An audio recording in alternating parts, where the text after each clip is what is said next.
My daughter-in-law spit in my face during an argument, and my son said I deserved it. I said nothing and went to bed. Next morning, they woke up to the smell of pancakes and saw the table filled with treats. My son said, "Good, you finally understood your place." But when they saw who was sitting next to me at the table, they froze. Where are you watching from today?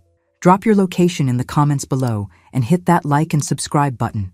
Let me tell you how I got to that moment, because what happened next changed everything.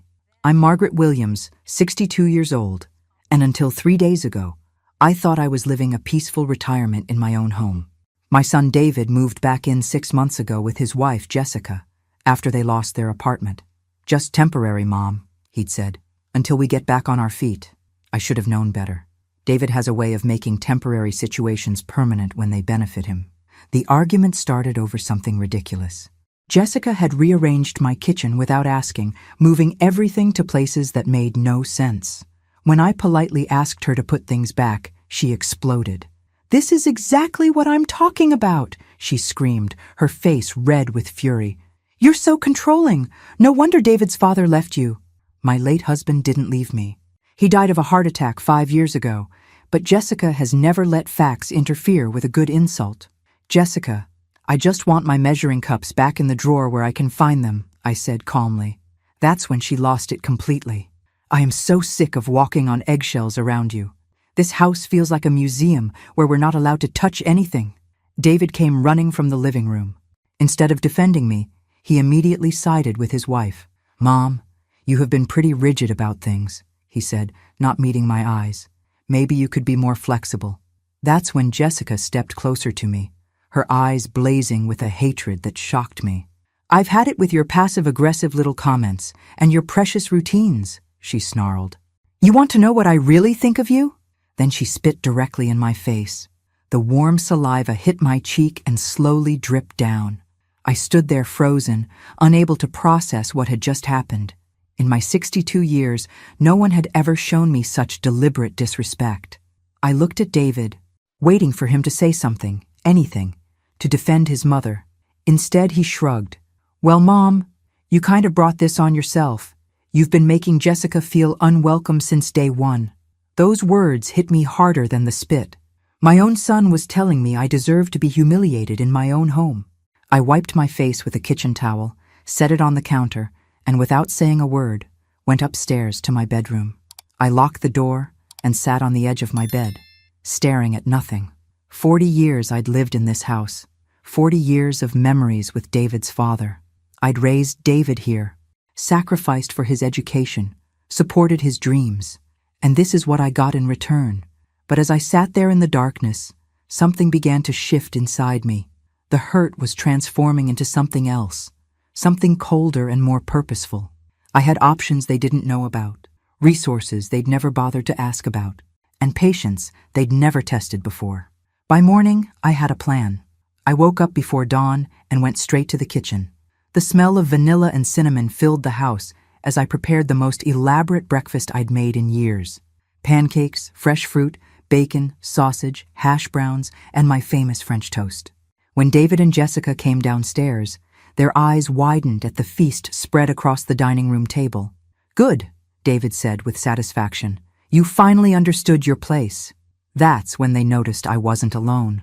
The man sitting at my dining room table was wearing a perfectly tailored navy suit and eating my pancakes like he belonged there. When David and Jessica saw him, the color drained from their faces completely. "Mom," David stammered, "who is this?" "David, Jessica," I said pleasantly. "I'd like you to meet Thomas Richardson. He's a lawyer." Jessica dropped her coffee mug. The ceramic shattered on my hardwood floor, but nobody moved to clean it up. Thomas stood and extended his hand with the kind of professional courtesy that costs $500 an hour. "Pleased to meet you both. Your mother has told me so much about you." The way he said it made clear that what I'd told him wasn't flattering. "A lawyer?" Jessica's voice cracked. "What do you need a lawyer for?" "Margaret?" I love how she only calls me Margaret when she's scared. Usually I'm just Mom when she wants something. "Well, after last night's conversation, I realized I needed to make some adjustments to my estate planning," I said, buttering my toast with deliberate calm. "Thomas specializes in situations like mine. What kind of situations? David was trying to sound casual, but I could see the panic in his eyes. Thomas opened his briefcase and removed a thick folder. Elder abuse situations. Your mother called me at 6 this morning describing what happened. Spitting on a senior citizen in their own home qualifies as assault under state law. Jessica went very still. I didn't assault anyone. It was just an argument that got heated. Bodily fluids constitute assault, Thomas replied matter-of-factly. But we're not here to discuss criminal charges. We're here to discuss your mother's will. The silence that followed was so complete I could hear the grandfather clock ticking in the hallway. My will? I repeated. Oh yes, I've decided to make some significant changes. David sat down heavily. Mom, you're being dramatic. Jessica apologizes for last night, don't you, Jessica? But Jessica wasn't apologizing. She was staring at Thomas like he was a rattlesnake. What changes? She asked directly. Thomas pulled out several documents. Mrs. Williams currently has you and David listed as primary beneficiaries for this house, her savings accounts, and her life insurance policy. Approximately $1.2 million total. Had. Past tense. I watched that word land on them like a physical blow. However, Thomas continued, given recent developments, she's decided to explore other options for her legacy. Other options? David's voice was barely a whisper. Charitable organizations, I said cheerfully. The animal shelter has always been close to my heart, and there's a scholarship fund at the community college that could use support. Jessica found her voice. You can't do this. We're family. Family doesn't spit on family, I replied simply. Margaret, I apologize, Jessica said quickly. I was stressed. I wasn't thinking clearly. It won't happen again. Of course it won't, I agreed, because you're going to be moving out. The bombshell dropped perfectly. I'd been planning this conversation all night, and their reactions were exactly what I'd expected. Moving out? David stood up so fast, his chair tipped over. Mom, we can't afford to move out. You know our situation. I'm well aware of your situation, David. You've been unemployed for 6 months, and Jessica was fired from her last job for stealing office supplies. I wasn't stealing, Jessica protested. Those were just pens and paper. $47 worth of pens and paper, I corrected. I called your former boss yesterday. She had quite a lot to say about your work ethic. Thomas was watching this exchange with professional interest. He'd probably seen plenty of family dynamics like this one. You called my former boss? Jessica's voice was getting shrill. You had no right. I had every right to investigate the character of people living in my house, I said calmly, especially people who assault me. One incident, David pleaded. Mom, you're willing to destroy our family over one incident? One incident? I set down my fork. David, in the 6 months you've lived here, you've contributed exactly $0 to household expenses. You've eaten my food, used my utilities, and treated me like hired help. The spitting was just the final insult. Thomas cleared his throat. Mrs. Williams, shall we discuss the timeline for the changes? What timeline? Jessica demanded. The new will goes into effect immediately, I explained, and I'll need you both to vacate the premises by the end of the week. David looked like he might cry. Where are we supposed to go? I suggest you figure that out quickly, Thomas said, closing his folder, because Mrs. Williams has also decided to change the locks on Friday. But I had one more surprise for them. Actually, I said, reaching for the envelope I'd placed beside my coffee cup, there is one way you could change my mind about all of this. David practically lunged for that envelope. Hope flickered in his eyes for the first time since Thomas had introduced himself. What do you mean? Jessica asked suspiciously. I opened the envelope slowly, savoring their desperate attention. Inside were 3 photographs I'd printed from my laptop that morning. Well, I was doing some cleaning yesterday, and I found something interesting in the basement storage room. The photos showed David's collection of vintage comic books, still in their protective sleeves, stacked neatly in boxes. Comics he'd told me were worthless and asked me to store just temporarily. Thomas leaned forward with interest. Are those what I think they are? First edition Amazing Fantasy number 15, I confirmed. The first appearance of Spider-Man. David's father bought it for him when he was 12. David's face went white. Mom, you didn't. Oh, I did. I pulled out my phone and showed them the eBay listing I'd created at 5 that morning. Current bid is at $8,000, and the auction doesn't end until Sunday. $8,000, Jessica gasped. That's just the opening bid, Thomas noted with admiration. A mint condition, amazing fantasy 15 can sell for $20,000 or more. You can't sell my comics, David shouted. Those are mine.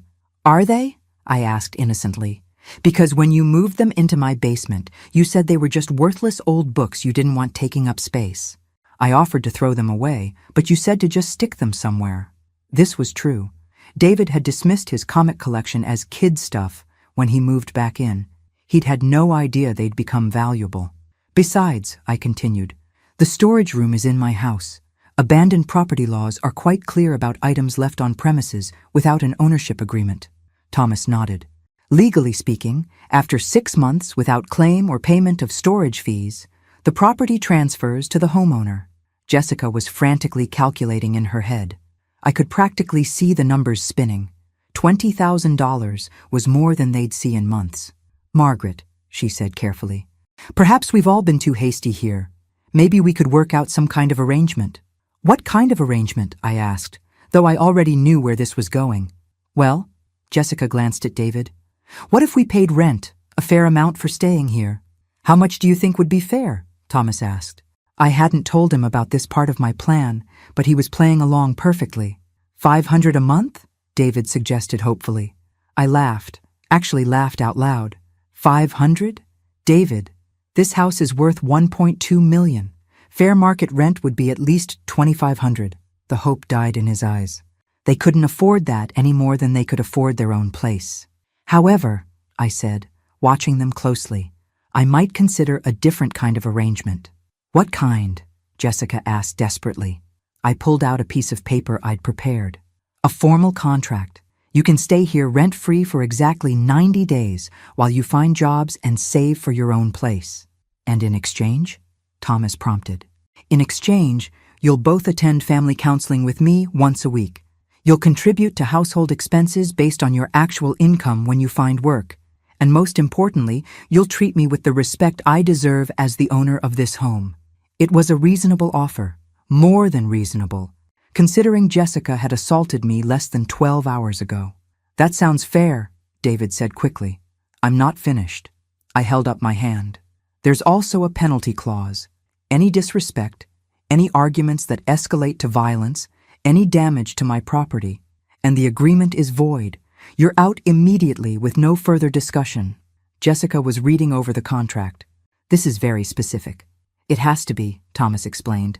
Clear boundaries prevent future misunderstandings. And if we sign this, you'll take the comics off eBay? David asked. I smiled. Oh no, I'm keeping those proceeds either way. Consider it back rent for the 6 months you've been freeloading. The silence stretched out while they processed this. I was giving them a chance to stay, but it was going to cost them their pride and David's childhood treasures. We need to discuss this privately, Jessica said finally. Of course, Thomas and I will be having coffee on the back patio. Take your time. As we walked outside, Thomas shook his head with admiration. You've backed them into a corner beautifully. They can't afford to leave, but they can't afford to stay on your terms either. They'll sign, I predicted. Jessica's too proud to admit defeat, and David's too scared to face the real world without me. And if they don't honor the agreement? I smiled, watching them through the kitchen window as they argued in hushed voices. Then I get my house back and they get nothing. Either way, I win. 20 minutes later, they came outside with the signed contract, but I could tell from Jessica's expression that she was already planning to break it. I was right about Jessica. She lasted exactly 11 days before she tested my new boundaries. It started small, like it always does with people who can't help themselves. She forgot to clean up after herself. She made passive-aggressive comments about the house rules. She started leaving little messes for me to find, testing to see if I'd enforce the contract. I documented everything. Photos of dirty dishes left in the sink, screenshots of text messages where she complained to her friends about living with her controlling mother-in-law, even recordings of her phone calls where she bad-mouthed me to anyone who would listen. Thomas had suggested I keep evidence, just in case. The breaking point came on a Tuesday morning when I discovered she'd been going through my personal papers. I'd noticed things in my bedroom were slightly out of place for several days. A drawer not quite closed properly. my jewelry box positioned differently on the dresser. At first I thought I was being paranoid, but when I found my bank statements scattered on my desk instead of neatly filed where I'd left them, I knew. "Jessica," I called downstairs. "Could you come up here, please?" She appeared in my doorway with that fake innocent expression she wore when she'd been caught doing something wrong. "You wanted to see me?" I gestured to my desk. "Can you explain why my personal financial documents are all over my room?" "I don't know what you mean," but her eyes darted to the papers and back to me too quickly. My bank statements were filed in that folder. Now they're spread across my desk like someone was reading through them. "Maybe you forgot where you put them." It happens when people get older. There it was. The disrespect clause violation I'd been waiting for.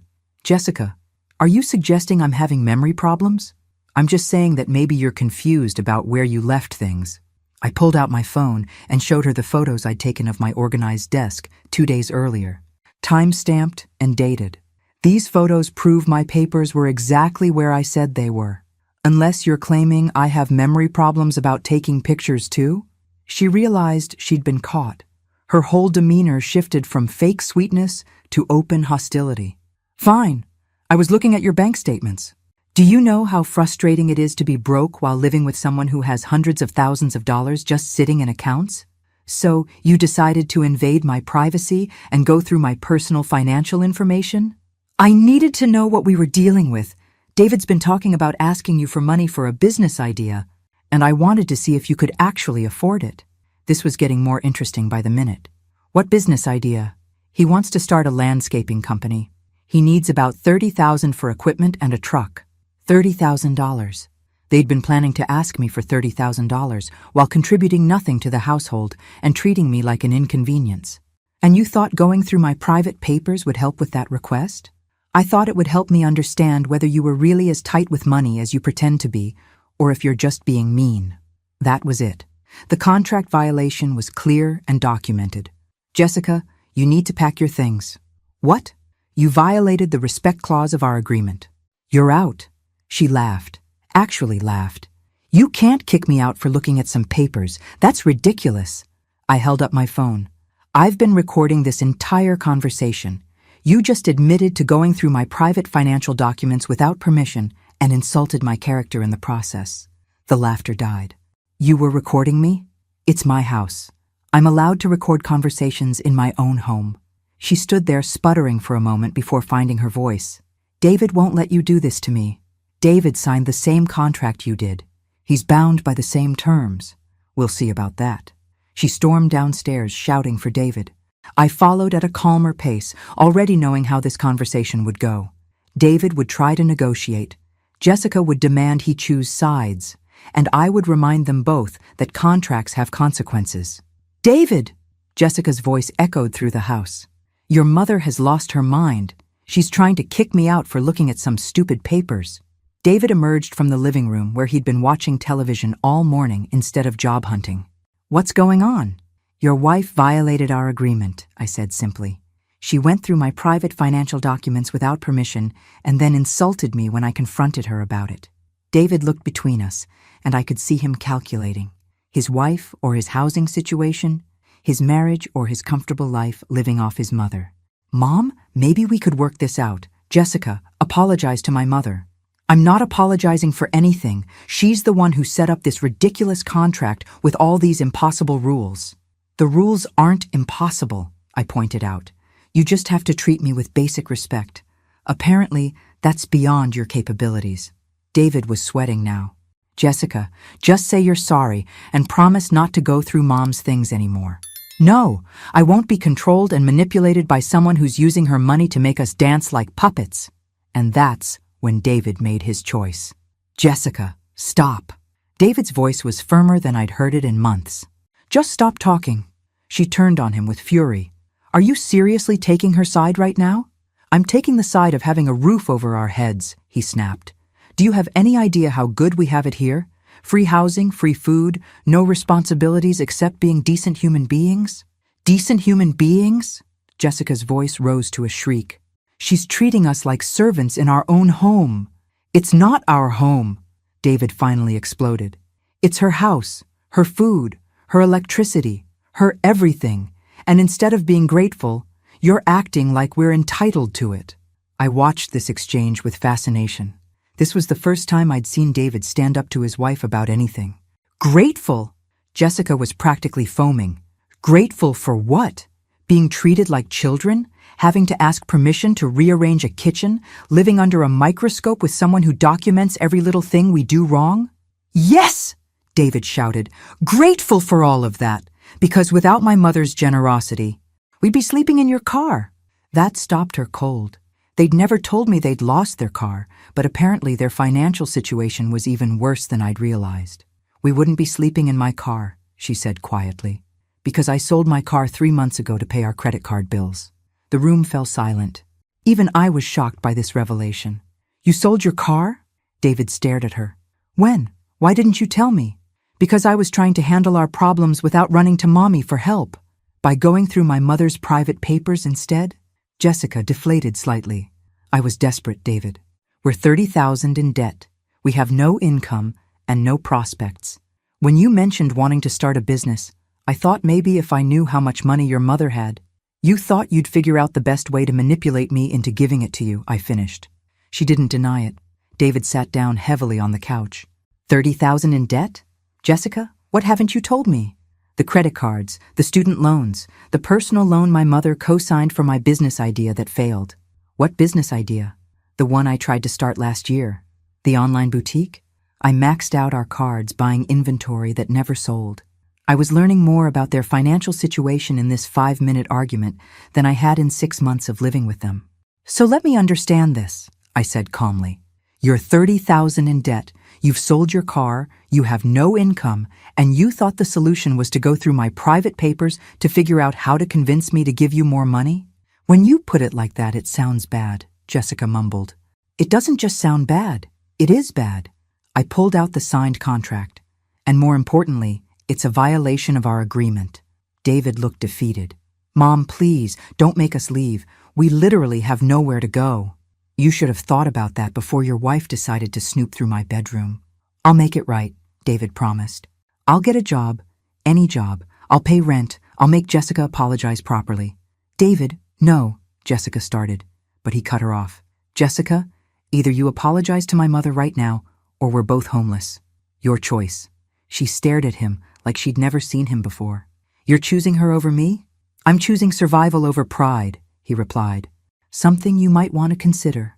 Jessica looked between us, her face cycling through anger, disbelief, and finally resignation. She turned to me with the most insincere expression I'd ever seen. "Margaret, I apologize for going through your personal papers. It was wrong of me, and I promise it won't happen again." "And?" David prompted. "And I'm sorry for being disrespectful to you in your own home." I studied her face. The apology was forced, but at least it was an apology. "Thank you, Jessica. I accept your apology." David exhaled in relief. "So we can stay?"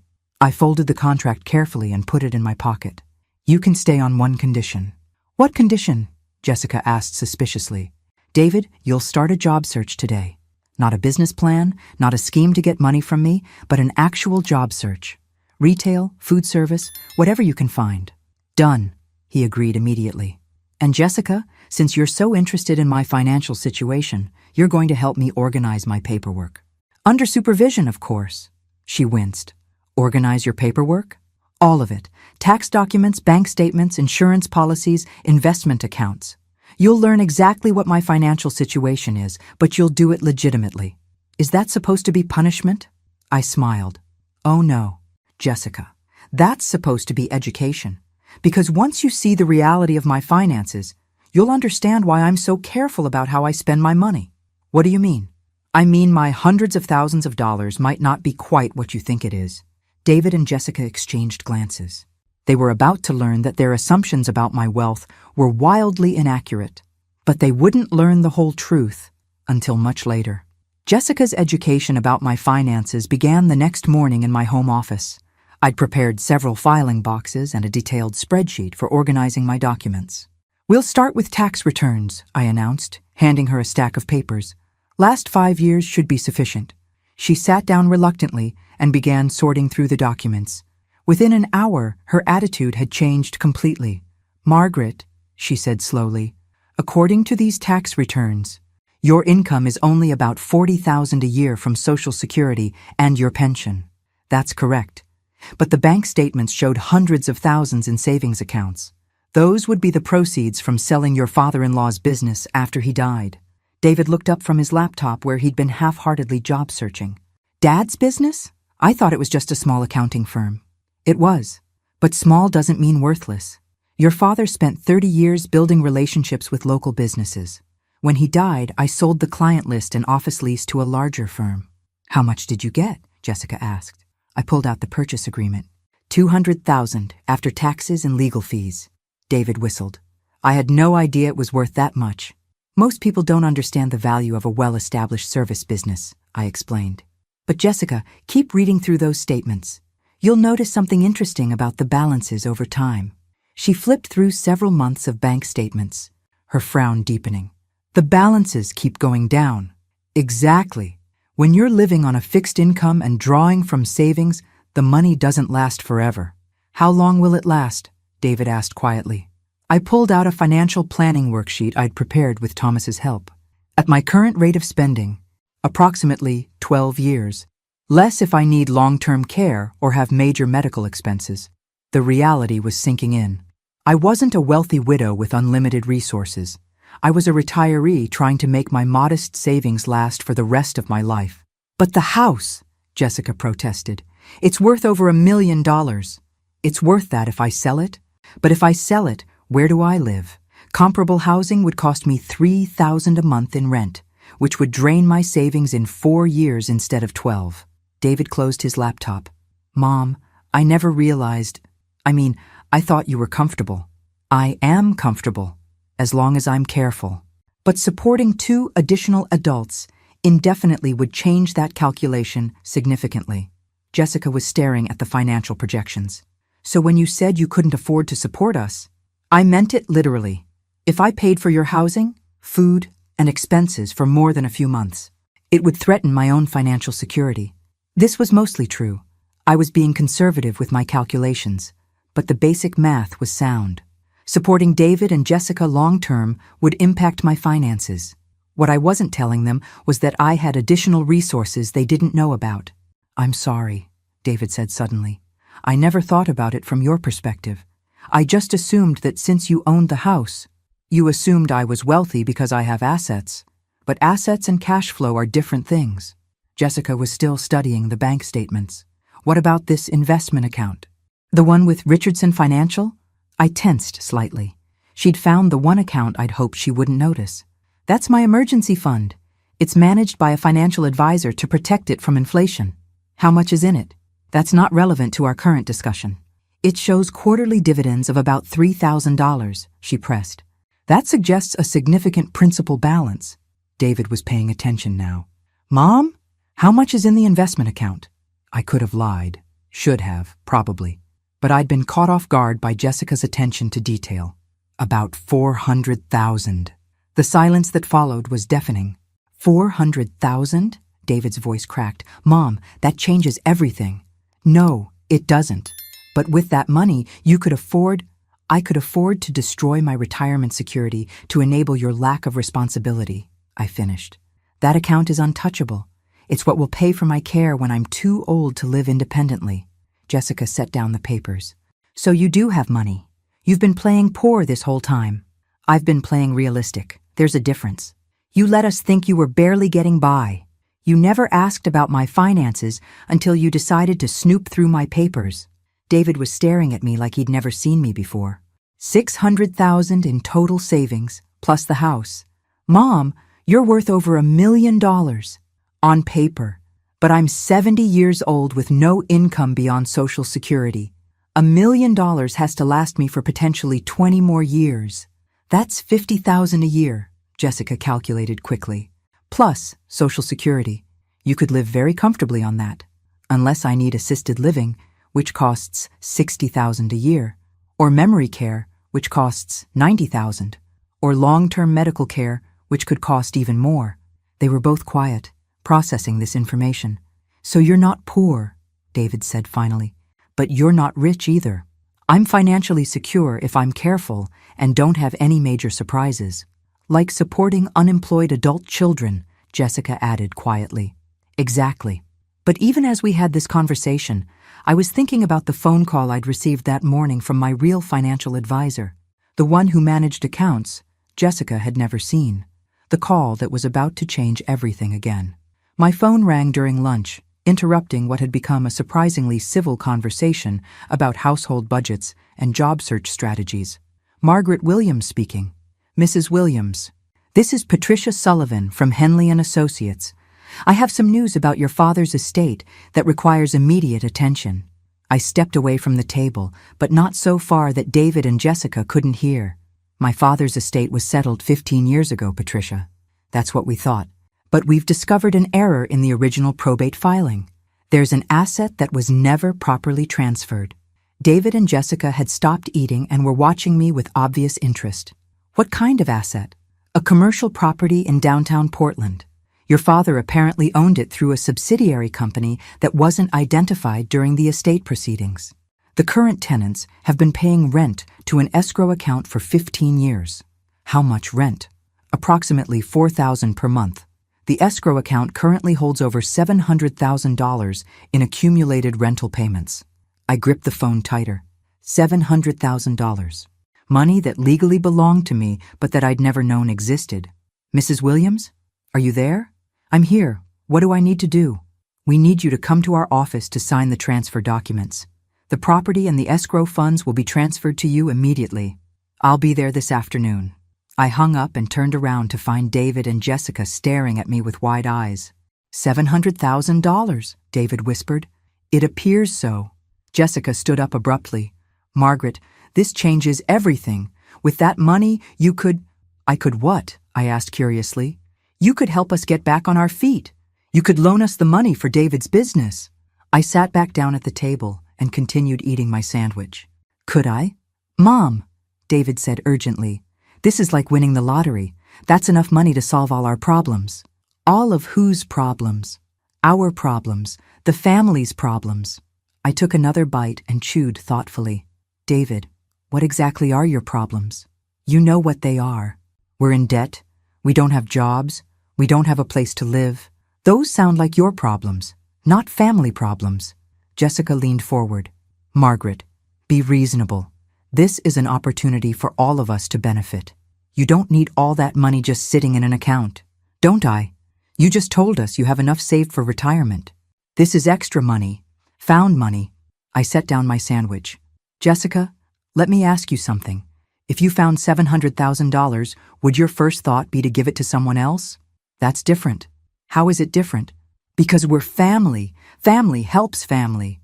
Family, I repeated.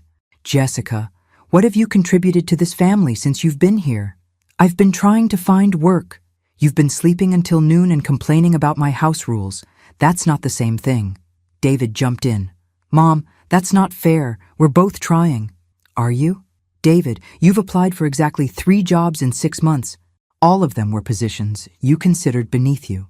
I don't want to waste my education working retail. But you're willing to waste my retirement savings avoiding work entirely? The truth was crystallizing for both of them. They'd spent 6 months treating me like their personal ATM, and now they wanted access to even more money. Look, Jessica said, trying a different approach. What if we made this a business arrangement?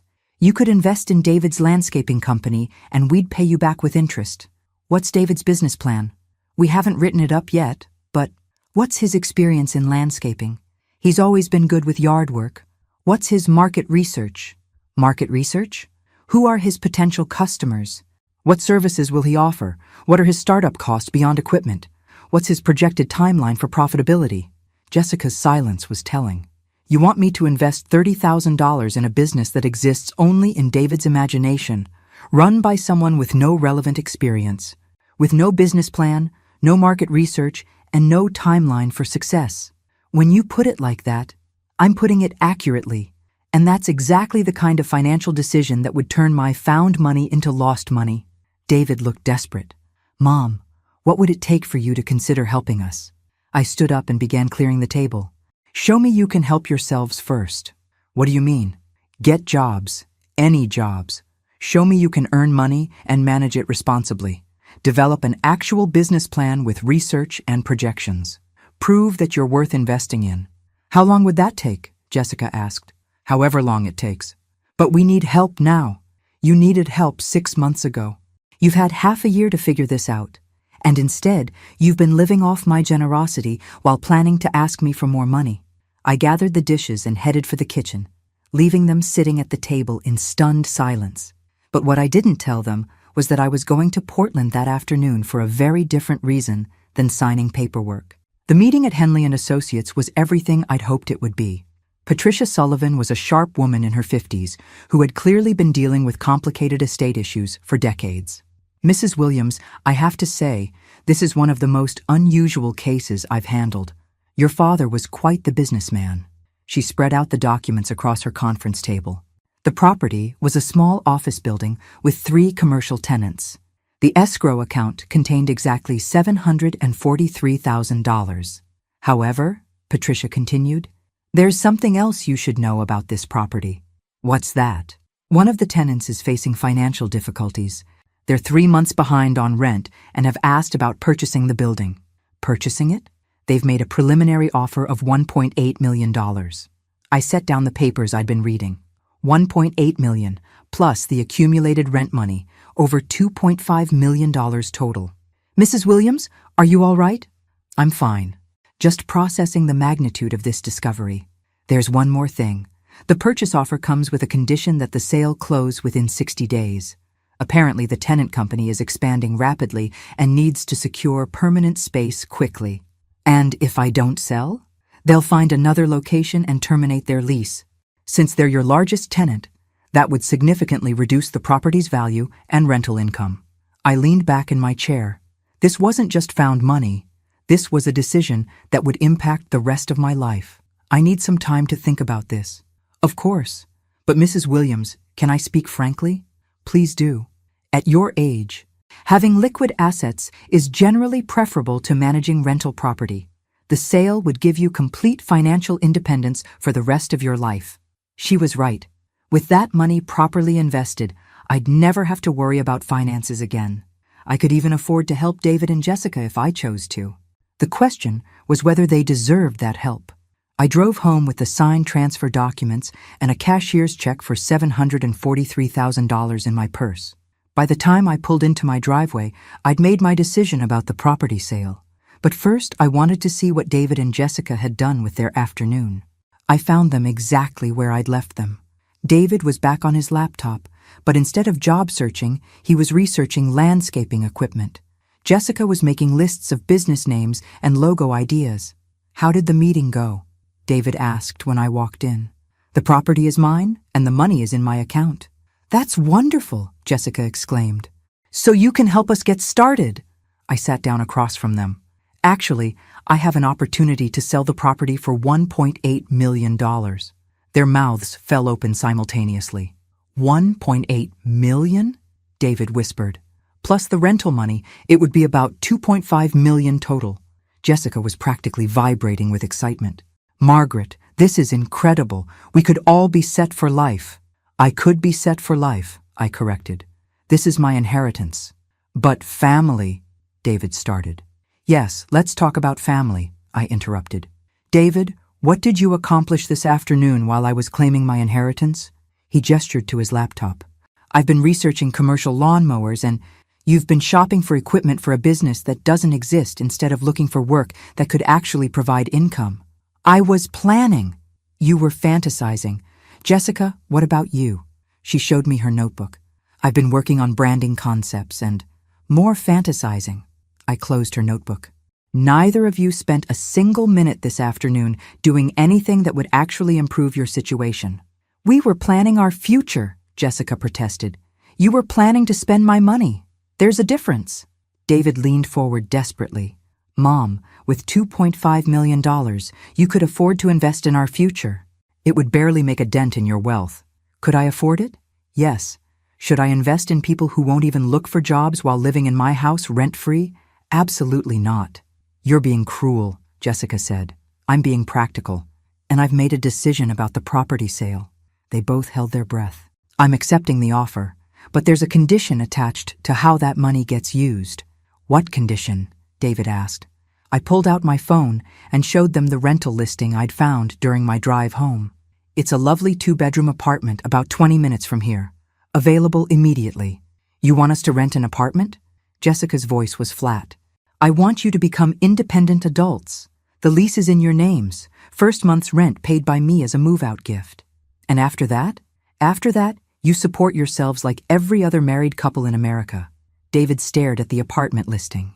Mom, we can't afford this on our own. Then you'd better find jobs quickly. What if we can't find work in time to make the rent? I smiled. Then you'll learn what real financial pressure feels like. And maybe that will motivate you in ways that my generosity never could. But I wasn't finished with my surprises yet. The apartment viewing was scheduled for Thursday morning. I insisted on driving David and Jessica there myself, ostensibly to help them evaluate the space, but really to make sure they couldn't back out at the last minute. The apartment was perfect for them. 2 bedrooms, modern kitchen, washer and dryer connections. The rent was $1,500 a month, which would require both of them to work but wasn't impossible to manage. It's nice, David admitted reluctantly as we walked through the living room. The kitchen is bigger than I expected, Jessica added, though her tone suggested she was looking for reasons to reject it. The property manager, a woman named Carol, was explaining the lease terms when my phone buzzed with a text message. It was from Thomas Richardson. Important development. Can you call me immediately? I excused myself and stepped outside to return his call. Margaret, we need to meet today. Something significant has happened with your case. What case? I'm not involved in any legal case. You are now. Jessica's former employer filed a criminal complaint against her for embezzlement. The police want to interview you as a witness. My blood went cold. Embezzlement! I thought she was fired for stealing office supplies. That was apparently the tip of the iceberg. They've discovered she forged purchase orders and invoiced fake vendors for almost $50,000 over 6 months. $50,000. No wonder they were so deeply in debt. Thomas, what does this mean for me? Since Jessica has been living in your house, they'll want to verify you weren't involved. And Margaret, there's something else. What? They've also opened an investigation into David's unemployment benefits. Apparently, he's been claiming to look for work while receiving payments, but there's no record of actual job applications. Benefit fraud. Both of them were potentially facing criminal charges. How bad is this? Jessica could be looking at felony charges. David's situation is less serious, but still problematic. Margaret, you need to distance yourself from their legal problems immediately. I looked through the window at David and Jessica, who were still discussing the apartment with Carol. They had no idea their past was about to catch up with them. I'll call you back in an hour, I told Thomas and went back inside. So what do you think? I asked brightly. We'll take it, David said. Jessica shot him a surprised look, but he was apparently ready to commit to independence. Excellent, Carol said. I'll need first month's rent, last month's rent, and a security deposit. $4,500 total. I pulled out my checkbook. I'll cover the first month's rent as promised. You two will need to handle the rest. The rest? Jessica's voice cracked. We don't have $3,000. Then I guess you'd better figure out how to get it quickly, I said, continuing to write the check. The apartment won't hold itself. David was panicking. Mom, we can't come up with that kind of money by ourselves. Sure you can. You have until tomorrow to make this work. I handed Carol the check for $1,500. This holds the apartment for 24 hours, correct? Correct. They have until tomorrow at noon to bring the balance, or the apartment goes to the next applicant. As we drove home, David and Jessica were arguing frantically about where to find $3,000. We could sell something, Jessica suggested. Sell what? We don't own anything valuable. We could ask friends for loans. What friends? We've already borrowed money from everyone we know. I listened to their desperation with growing satisfaction. This was the real-world pressure they'd needed all along. There is one option, I said casually as we pulled into my driveway. What option? David asked eagerly. You could get jobs. Today. Any jobs. Even minimum wage work would get you enough money for the deposit if you could both start immediately. Nobody pays on the first day, Jessica protested. Restaurants do. Construction companies do. Cleaning services do. You've just been too proud to consider those kinds of jobs. Mom, please. Just loan us the money and we'll pay you back. With what income? You still haven't solved the fundamental problem of having jobs. I parked the car and turned to face them. David, Jessica, I need to tell you something important. What? The police called while we were looking at the apartment. The color drained from both their faces. What did they want? Jessica whispered. They want to interview me about some irregularities in your former employment records. Jessica started crying. David just stared at me in horror. How much trouble are we in? He asked quietly. That depends on how honest you've been with me about your situations. We told you the truth, Jessica sobbed. I shook my head sadly. Jessica, embezzling $50,000 is not the same as taking office supplies. She looked like she might faint. And David, claiming unemployment benefits while not actually looking for work, is fraud. Who told you that? He demanded. People talk, David. This is a small town. Actually, Thomas had excellent sources at both the police department and the unemployment office. But they didn't need to know that. What happens now? Jessica asked through her tears. Now you decide whether you want to face these problems as independent adults with their own apartment or as unemployed criminals living with their mother. The choice was stark and clear, and it was about to get even more complicated. The next morning, I woke up to find David and Jessica already dressed and sitting at my kitchen table with what looked like a serious conversation in progress. Good morning, I said, pouring my coffee. Did you figure out how to handle the apartment deposit? We need to tell you something, David said nervously. I'm listening. Jessica took a deep breath. Last night, we applied for jobs at 6 different places: fast food, retail, a cleaning company, anything that would hire us immediately. This was unexpected.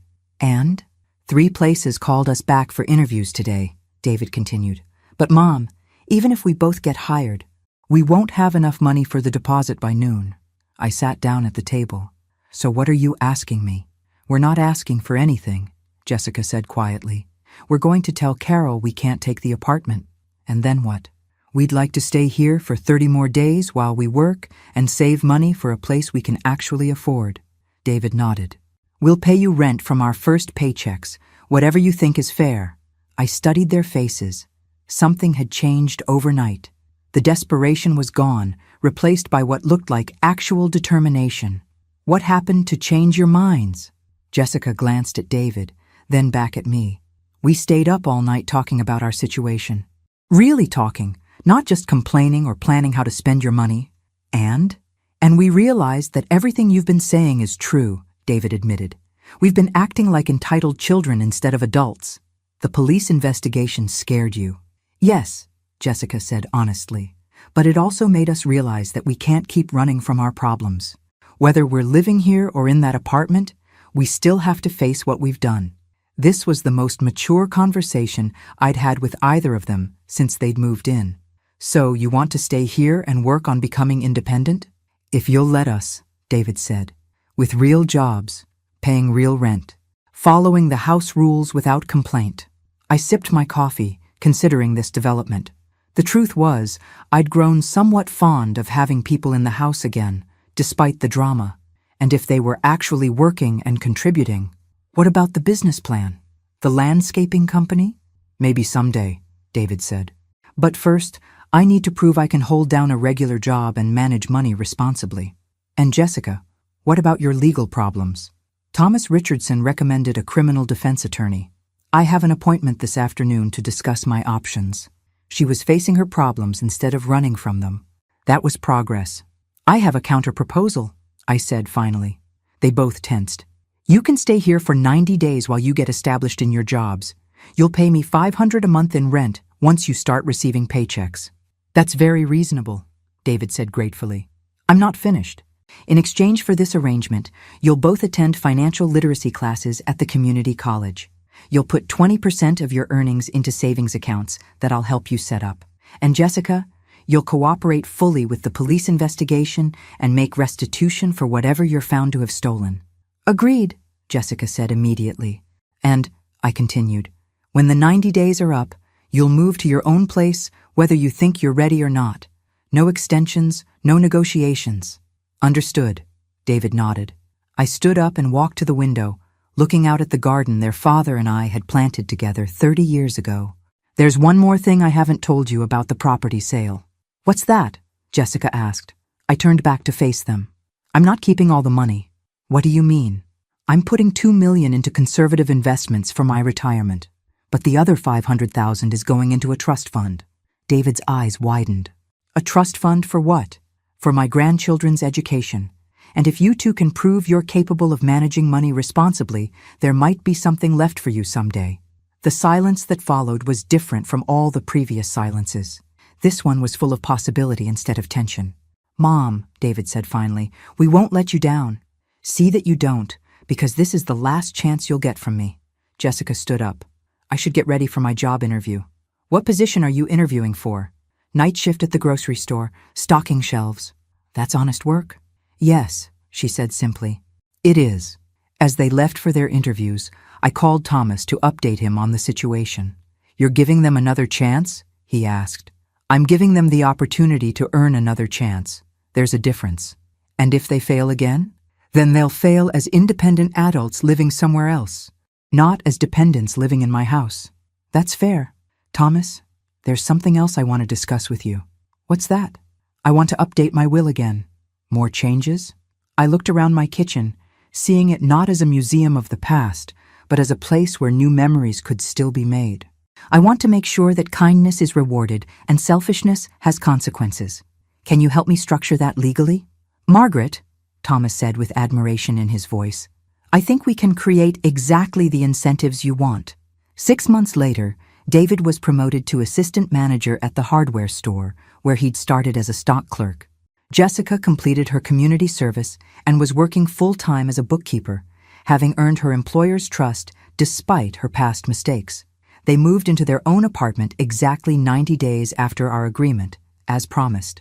And when I got the call from the hospital 3 years later, it was David who dropped everything to drive me to my appointment, and Jessica, who brought me homemade soup while I recovered. Sometimes the best gifts you can give people are the ones they have to earn themselves. Thanks for listening. Don't forget to subscribe and feel free to share your story in the comments. Your voice matters.